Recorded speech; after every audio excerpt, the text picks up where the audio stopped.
নমস্কার, আমি doctor Sayani Panch, medical oncologist, কুমি ক্যান্সার সেন্টার। এই বছরের আমাদের world no tobacco day theme হচ্ছে protecting children against the interference of the tobacco and the smoking industry. তো দেখা গেছে যে 37 million children age between 13 to 15 years তারা এখন ই-সিগারেটে আসক্ত। ই-সিগারেটের মধ্যে অনেক সময় নিকোটিন পাওয়া যায়, যেটা কিনা মেইন রিজন ফর অ্যাডিকশন বা আসক্তি। ফলে এইসব বাচ্চাদের ক্ষেত্রে পরবর্তীকালে যেটা হয়, এরা খুব তাড়াতাড়ি সিগারেট আসক্তিতে পরিণত হয়ে যায়। এবং টোব্যাকো ইন্ডাস্ট্রি বিভিন্ন মার্কেটিং এর জন্য এখন বিভিন্ন ফ্লেভারের সিগারেট পাওয়া যায়, যেমন ধরুন bubble gum flavour, cotton candy flavour. তো এই ফ্লেভারের সিগারেট গুলো বাচ্চাদের খুব আকৃষ্ট করে এবং দেখা গেছে বাচ্চারা যদি এই ফ্লেভারে না দেওয়া হয় সিগারেট, তারা আদৌ সিগারেট স্মোকিং করবে না।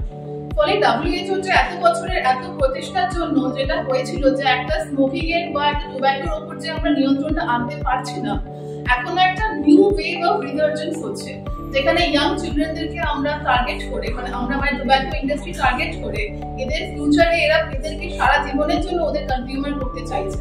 তো আমাদের এখন একটাই উদ্দেশ্য, বাচ্চাদেরকে প্রোটেকশন দেওয়া, যাতে কিনা বাচ্চারা এই ধরনের আসক্তিতে আবদ্ধ না হয় এবং তারা একটা সুন্দর লাইফ ফিউচারে পায়। Thank you.